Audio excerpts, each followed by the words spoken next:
Continuando o nosso vídeo, né, a gente estava falando sobre a questão das feridas. A última foi falada que era corto-contusas, agora a gente vai ver as teias restantes em relação às lesões mecânicas.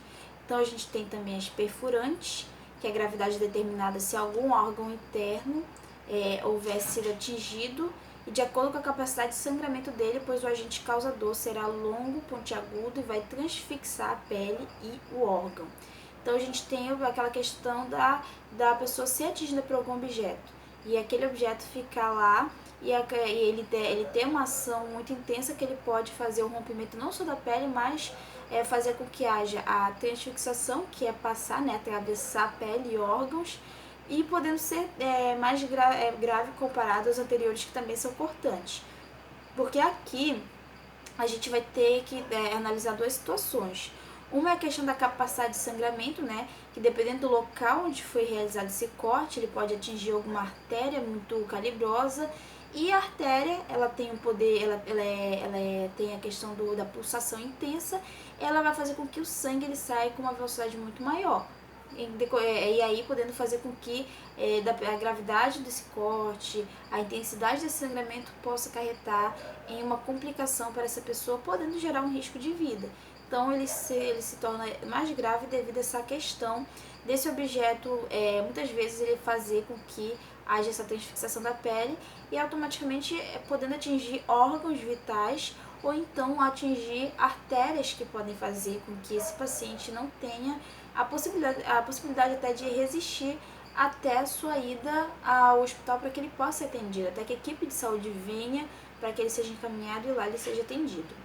Então, continuando, a gente tem o pérfuro cortante, que é produzida por um projétil de arma de fogo. Este ferimento terá um ou dois orifícios, né, dependendo da força, da proximidade da que a pessoa vai levar esse tiro. Ela pode ter um momento desse tiro chegando ao seu corpo e ficando lá o projétil no corpo, ou ele pode também transfixar, ele vai atravessar de uma área a outra do corpo devido à força e à distância da pessoa atingida para o agressor. E um trajeto que pode transfixar o corpo ou permanecer alojado em suas estruturas. Também a gente tem essa possibilidade de ficar alojado lá a bala, com graves danos à vítima, incluindo uma grande hemorragia interna. Então a pessoa, além de ter a possibilidade, tem a questão dela ter uma hemorragia externa, né, que é muito mais fácil de ser identificada, e também a gente tem a possibilidade de conseguir conter esse tipo de ferimento. A gente pode ter a questão da hemorragia interna, que vai ser quando ocorre um rompimento de alguma artéria e lá aquele sangue ele vai se dispersando internamente no corpo. E isso, para a gente ter a identificação, a gente precisa conhecer, saber a avaliação da vítima, saber fazer a avaliação da vítima para identificar caso ela esteja num quadro de hemorragia interna, para ela ser caminhada o quanto antes para a unidade de saúde, para que lá possa ser controlada, evitando com que essa vítima tenha riscos maiores de vida. Então a gente tem aqui esse detalhe de ter a questão de mais uso de armas de fogo que causam esses tipos de lesões de feridas pérfuro-contusas e também essas lesões no caso, e também a questão de ter a possibilidade de haver a questão da hemorragia interna. E por último, a lacero-contusas, que são lesões com bordas irregulares em mais de um ângulo, decorre de força de compressão que causa esmagamento da pele e de uma tração que leva a uma lesão tecidual. Então a gente pode ter a estrutura da pele totalmente comprometida, não há uma visibilidade assim, de uma regularidade da lesão. Então ela pode ter a questão de retirar uma boa parte da pele, fazendo com que seja necessário às vezes aqueles enxertos para poder compreender essa área que foi digitalizada, que foi retirado esse tecido, para que então essa pessoa volte à normalidade dessa região que sofreu esse tipo de lesão. Então a gente tem esses tipos de lesões mecânicas que a gente pode avaliar e compreender para poder dar o suporte de atenção em caso de ocorrências. Lesões químicas e físicas, então a gente tem as lesões químicas decorrente de produtos químicos ou tóxicos. Isso a gente vai ver mais à frente, então a gente não vai se ater tanto, até porque vai ser algo mais específico, que a gente vai ver a questão da pessoa fazer a inalação, fazer a ingestão, ter o contato. Então são vários tipos de meio que ela pode ter esse contato com esse material químico e podem gerar qualquer tipo de complicação ou até a fatalidade devido àquilo que ela está utilizando. Então isso é um conteúdo que a gente vai ver mais à frente. Lesões físicas são decorrentes da exposição ao frio, calor e radiação. Então, a exposição ao frio, a pessoa ela pode ter queimaduras, apesar de ser no gelo, né, ao frio, ela pode ter queimaduras na pele, ela pode ter alterações naquela área que pode ter comprometimento, podendo levar até a amputação. Ao calor, né, queimaduras em si, a pessoa pode ter, dependendo da graduação, queimaduras de primeiro, segundo, terceiro grau, né, que podem ser locais, podem ser no corpo inteiro, e dependendo de onde ela esteve, seja da situação que ocorreu, para ela ter esse tipo de queimadura, pode ser que ela consiga ter um bom retorno, uma boa avaliação para ela conseguir se recuperar, ou dependendo do caso, né, se for algo muito extenso e ela permaneceu muito tempo nesse local aí que estava incendiado, por exemplo, ela pode ter uma possibilidade de retorno bem diminuta. Então isso vai variar de caso para caso. E a radiação também, né? A radiação ela pode trazer complicações para essa pessoa, lesões que elas podem ser tanto internas ou externas e também elas podem ser ao longo do tempo. Então a pessoa tem contato com a radiação, ela pode ter, dependendo do tipo, presença de ferimentos que são mais visíveis, ou ela pode ter alterações celulares, que com isso vão causar consequências maiores, mais a longo prazo, com alterações de células que elas podem se transformar em algum carcinoma, em algum câncer, e daí também muitas outras situações que são relativas ao contato com a radiação, que podem trazer complicações para a sua saúde. Então são todos esses tipos de lesão aqui, química, física e mecânica, que a gente pode ser classificada como as lesões traumáticas, ok? Também, outro tipo de classificação que a gente pode ter são por meio do grau de contaminação, que ela pode ser limpas, contaminadas e infectadas. São esses 4 tipos de situações. Quando eu lido com uma ferida limpa, ela não tem processo inflamatório.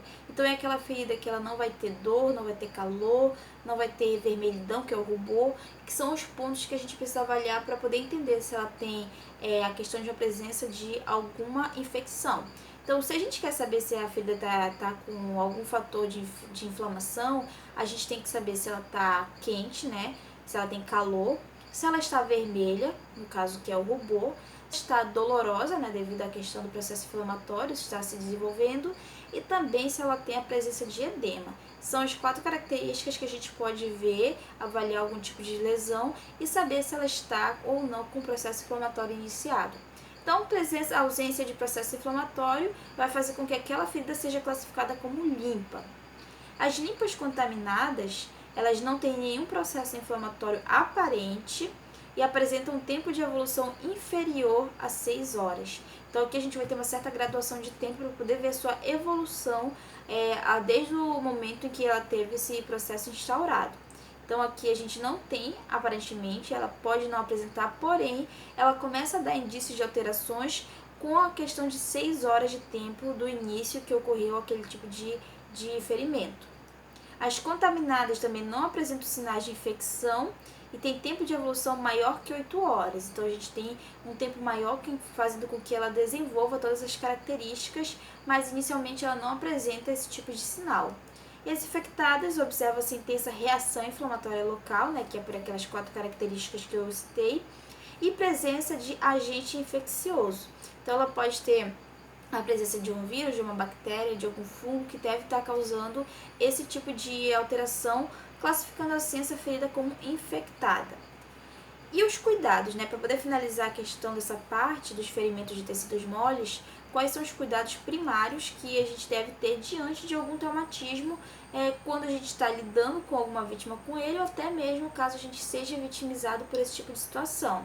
Então a gente tem a questão de lavar o ferimento com água corrente ou soro fisiológico para remover as partículas de corpos estranhos, né? Então, se foi uma queda no chão, se entrou alguma sujeira, se entrou algum objeto naquela área, a gente vai lavar bem para poder tirar qualquer tipo de material que possa causar complicações mais à frente, né? Como uma inflamação. cobrir com gás estéril e acionar o sistema de APH em casos mais críticos ou graves, né? Então, casos simples, muitas vezes a gente consegue fazer a correção em casa, fazer os cuidados para poder já ter uma melhora ao longo dos dias. Porém, casos mais intensos, especialmente aqueles que a gente tem uma complicação e uma criticidade maior na área que foi atingida, se a gente teve uma perda de sangue muito intensa, se a gente teve contato com algum material que gerou uma alteração de tanto de consciência como no local que teve contato, né?